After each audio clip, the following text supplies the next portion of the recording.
یا رسول اللہ کرم کیجئے خدا کے واسطے، مشکلیں حل کر شہ مشکل کشا کے واسطے، کربلائیں رد شہید کربلا کے واسطے، سید سجاد کے صدقے میں صادق رکھ ہمیں، علم حق دے علم باقر علم خدا کے واسطے۔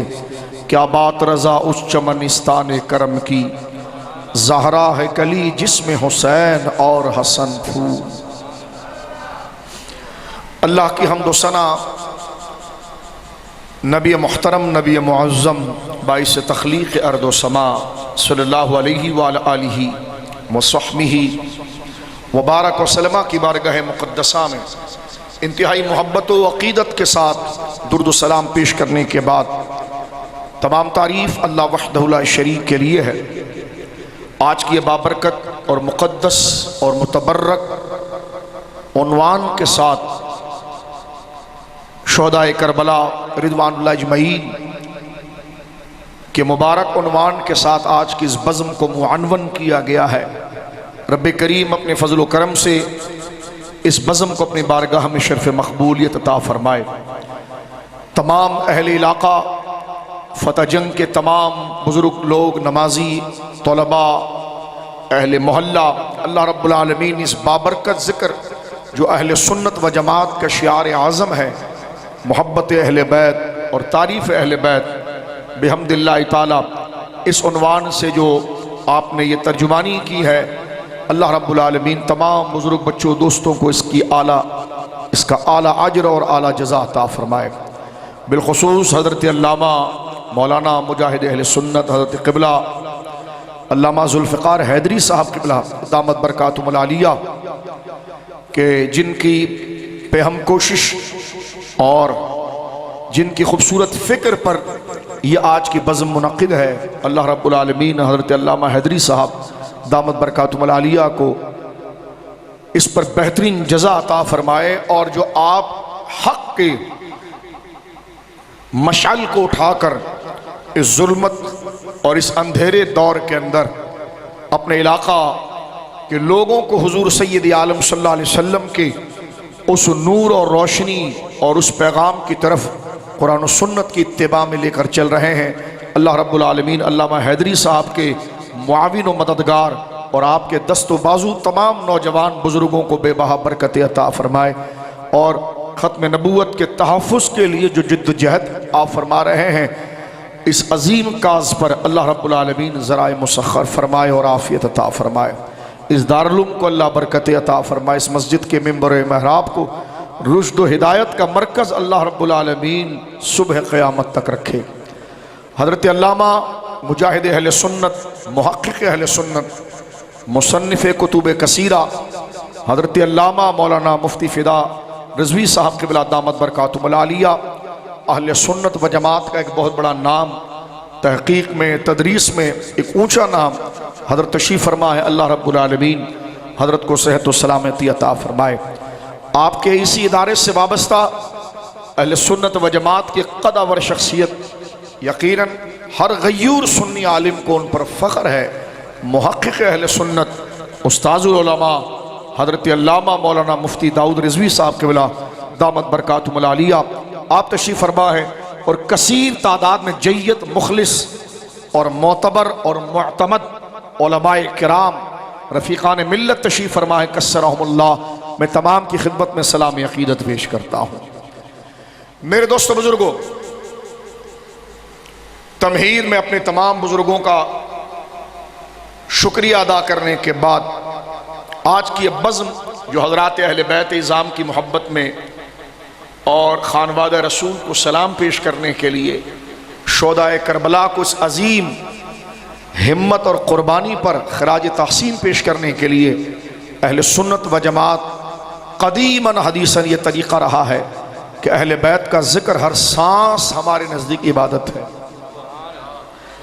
سنی کا دل ذکر اہل بیت، ذکر پنجتن پاک سے کبھی خالی نہیں رہ سکتا، اور جو اس میں تعطل لائے اور جو اس سے بغض رکھے وہ شخص سنی نہیں ہو سکتا۔ اہل سنت و جماعت بحمد اللہ تعالی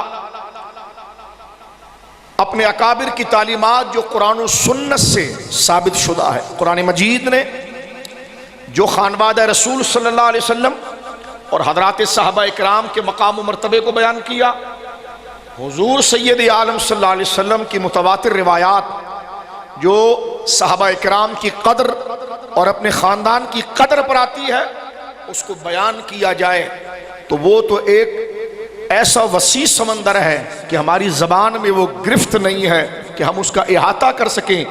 لیکن اللہ کروڑوں رحمت اتارے اہل سنت کے اکابر پر کہ جنہوں نے اس ذخیرہ دلائل کو ایک قانون کی شکل دی، اور اس قانون کی شکل اور اس اصول کی شکل کے پیچھے وہ بہتات دلائل کی جو تواتر کے درجے میں پہنچتی ہے وہ موجود ہے۔ صحابہ کرام رضوان اللہ اجمعین کا مرتبہ اور مقام، اس سے متعلق قرآن کی کئی نصوص موجود ہے، احادیث موجود ہے، اس کو اہل سنت کے اکابر نے تمام ان قرآنی آیات کی فہرست کو اپنے سامنے رکھا، احادیث کے اس ذخیرے کو اپنے سامنے رکھا، اور پھر وہاں پر ایک قانون مرتب کر دیا کہ وَيُكَفُّ عَنْ ذِكْرِ الصَّحَابَةِ إِلَّا بِخَيْرٍ، صحابہ کا جب بھی ذکر کیا جائے گا تو خیر کے ساتھ کیا جائے گا، بے ادبی میں، انحطاط میں، کمزور جملہ بولنے سے زبانوں کو بند رکھا جائے گا، اور زبانیں جب بھی ان کے حضور کھلے گی تو تعریف میں کھلے گی، ثنا میں کھلے گی، توصیف میں کھلے گی، تعظیم میں کھلے گی۔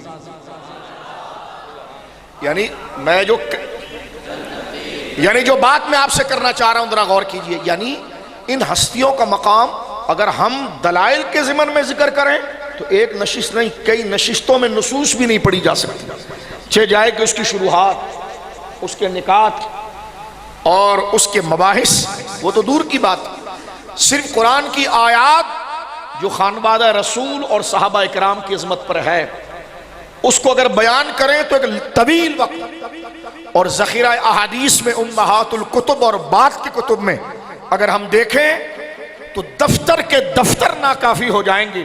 کتابیں لکھی گئی ہے لیکن پھر کتاب کی ضرورت پڑتی ہے، لیکن میرے دوستو وہ تمام چیزوں کو ہم بیان تو نہیں کر سکتے ایک نشست پر، لیکن علماء اہل سنت، کیونکہ سنی ایک مضبوط اور مربوط مذہب ہے کہ جس میں شعبدے بازی نہیں چلتی ہے، جس میں مکاری اور مبالغہ نہیں چلتا ہے، قرآن و سنت کے حدود میں رہ کر ہر ایک سے عقیدت اور عزت کا ضابطہ چلتا ہے۔ تو صحابہ اکرام سے متعلق قرآن مجید نے جو باتیں کی ہیں اور مجھے اور آپ کو پابند کیا ہے، وہ قانونی شکل یہ بنتی ہے کہ ذکر صحابہ کبھی بھی کریں، صحابی کے لیے کبھی بھی زبان کھلے تو ادب سے کھلے، خیر سے کھلے، تعظیم سے کھلے، اور اپنی زبانوں کو ان کی بے ادبی سے، ہلکے جملوں سے، ہلکے اور خسیس اشاروں سے اپنی زبانوں کو روک کر رکھنا یہ واجب ہے۔ یہ صحابہ سے متعلق اہل سنت و جماعت کا مسلک ہے، اس سے خلاف کرنے والا خارج اہل سنت ہے، چاہے وہ کوئی بھی سلسلہ طریقت کی سند آگے لکھ کر چھاپتا رہے، کیونکہ ایسا دھوکہ تو روافظ ہمیشہ کرتے ہیں۔ لیکن جو معیار ہے اہل سنت کا وہ اس قانون کی پاسداری ہے۔ آل کے حوالے سے خاندان رسول صلی اللہ علیہ وسلم کی وہ مقدس جماعت، حضور کی اولاد امجاد، پنجتن پاک، جملہ اہل بیت اعظام کے بارے میں اہل سنت و جماعت کا یہ اجماعی قاعدہ ہے کہ ان سے محبت، ان کی تعظیم داخل ایمان اور ایمان کے واجبات میں سے ہے۔ قرآن و سنت کے مطالبے، اب دیکھیے میں آہستہ آہستہ آگے بڑھتا ہوں مختصر وقت کے لیے۔ اہل سنت نہ اہل بیت کی طرف چلے جاتے ہیں، صحابہ کو بھول جاتے ہیں، ایسا نہیں ہے۔ نہ میں اہل سنت مزاجن بتا رہا ہوں، پریکٹیکل بتا رہا ہوں، نام لکھنا اور ہے اور اپنی عملی زندگی اس پریکٹیکل پر چلانا اور ہے۔ جو پریکٹیکل طور پر تھیوری کو تو مان رہا ہے، لیکن جو پریکٹیکل طور پر سنی ہے اس کی زندگی کے اندر اہل بیت اور صحابہ کی عزت اس طرح مساوی ہوگی، توازن کے ساتھ ہوگی۔ جیسے ترازو ہوتا ہے جس کا پلڑا اگر نیچے ایک طرف سے آ جائے تو خیانت ہے، ادھر سے اڑ جائے تو خیانت ہے۔ ترازو کو ترازو کہا جب جاتا ہے جب وہ دونوں تھال محاذات میں برابر ہو جائیں۔ اسی طرح اہل سنت کی تعلیم ہے کہ اپنے دل کو عزت صحابہ اور محبت اہل بیت میں اسی طرح جس نے متوازن برابر بیلنس اور عدل سے رکھ دیا وہی سنی ہے. اس کی تقریر، اس کی تحریر، اس کی عملی جدوجہد اس کا ثبوت ہوگی، صرف نام لینا کافی نہیں ہوگا. اسی لیے اہل سنت و جماعت نہ حضرات اہل بیت کی طرف جا کر صحابہ کو بھولتے ہیں اور نہ صحابہ کی طرف جا کر اہل بیت کو بھولتے ہیں. کیوں؟ کچھ نے اہل بیت کا ذکر کر کے صحابہ پر تنقید شروع کی اور کچھ نے ذکر صحابہ کر کے حضرات اہل بیت کی تقدیس کو، تعظیم کو ہلکا سمجھا. اہل سنت کے لیے دونوں جماعتوں کی قبولیت کا معیار ذات رسول ہے. سنی دراصل جناب رسول اللہ کا وفادار ہے، اس لیے جو حضور سے تعلق رکھتا ہے سنی ہر کا. جو حضور کو بھول جائے وہ دونوں میں سے ایک کی طرف چلا جاتا ہے. جسے حضور یاد رہتے ہیں وہ دونوں کو قبول کر لیتا ہے، کیونکہ ان دونوں کا، یہ میں پریکٹیکل آپ کو عملی طور بتا رہا ہوں. کبھی خدا نہ خواستہ ہمارا دل، کیونکہ انسان ہے، جذبات ایک طرف ڈھل جاتے ہیں، ایک طرف چلے جاتے ہیں، اس وقت غور کیجئے گا خدا نہ کرے ہمارا ذہن، ہماری سوچ دربار رسالت سے دور ہوتی چلی جاتی ہے معاذ اللہ. لیکن جس وقت حضور سید عالم کا مقدم ہونا، معظم ہونا، اول ہونا، اصل الاصول ہونا یہ یاد رہتا ہے تو علی کا چہرہ دیکھنے بھی خوشی ہوتی ہے، صدیق کا چہرہ دیکھنے میں بھی خوشی ہوتی ہے. یہ قانون ہے، یہ قانون ہے. مجھے اچھا لگتا ہے، تفضیلی صاحب اس کا کوئی معیار نہیں. شریعت کو کیا اچھا لگتا ہے یہ دیکھیے آپ. اہل سنت قوالوں کے ڈھول پہ چلنے والا مسلک نہیں، یا مشاعروں کی محفل میں بیٹھ کر مبالغہ غیر حق کی لن ترانیاں کرنے والا مسلک نہیں. اہل سنت نصوص قرآن، شرعی حدود کا پابند اور شریعت کو حاکم رکھ کر چلنے والا ہے. اس لیے وہ اپنی آنکھوں میں عزت صحابہ کے جلوے بھی رکھتا ہے اور محبت اہل بیت کے بھی جلوے. لبیک یا رسول اللہ، لبیک لبیک لبیک یا رسول اللہ، لبیک لبیک لبیک یا رسول اللہ، لبیک لبیک لبیک یا رسول اللہ، لبیک لبیک لبیک یا رسول اللہ، لبیک لبیک لبیک یا رسول اللہ، لبیک لبیک لبیک یا رسول اللہ، لبیک. میں ذرا پہلے فکری کانٹے الگ کر دوں، اس کے بعد کربلا معلی حاضر ہو جائیں گے، نجب اشرف ہم حاضر ہو جائیں گے، لیکن فکری دقیانوسی کانٹے الگ کر دیے جائیں. ایک تو میں نے کانٹے ہٹانے کے لیے یوں سمجھیے شریعت کی کلاہڑی جو ہے اس نے اس چیز کو کاٹ کر پھینک دیا. دراصل مقصد ذات مصطفیٰ ہے، تو پھر دونوں جماعتوں سے پیار یہ اہل سنت کا معیار ہے. یہ ڈھکوسلا کسی پیر صاحب تو کہنا ذرا توہین ہے. پیران نظام کے تو جوتوں سے بھی ہمیں نسبت ہے، تجھ سے در سے سگ سے ہے مجھ کو نسبت. میں پیران نظام نہیں، لیکن جو ان کا نام لے کر اس مقدس جماعت کو بدنام کرنے کی کوشش کرتے ہیں، تو علماء کا کام ہے کہ اگر وہ پیران نظام سرکار خواجگان اور سرکار غوث الاغواث کا عقیدت مند ہے تو لوگوں کو بتائے کہ ان کی اصل تعلیم کیا ہے اور ان کا نام استعمال کرنے والا کیا ہے. کیونکہ قیامت کے دن غریب نواز ہمارا گریبان پکڑیں گے، غوث پاک گریبان پکڑیں گے کہ نام میرا لے کر غلط تعلیم بیان کی جا رہی تھی، تو کس چیز سے متاثر تھا؟ اس کے جبے سے. تو اس کے جبے کی عقیدت تو میری نسبت سے تھی، جب میرا عقیدہ چھوڑ دیا تو اس تازیے کو پال کے کرنا کیا تھا؟ یہ فکر کی بات. میرے پاس کوئی دوست کہتا ہے کہ فلاں بزرگ آئے ہیں، فلاں مقدس علاقے سے آئے ہیں، فلاں مبارک بستیوں سے آئے ہیں.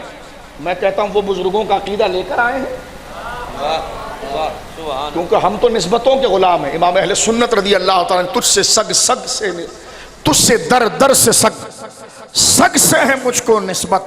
میری گردن میں بھی ہے دور کا ڈورا تیرا، اس نشانی کے جو سگ ہیں نہیں مارے جاتے، حشر تک میرے گلے میں رہے پٹا تیرا.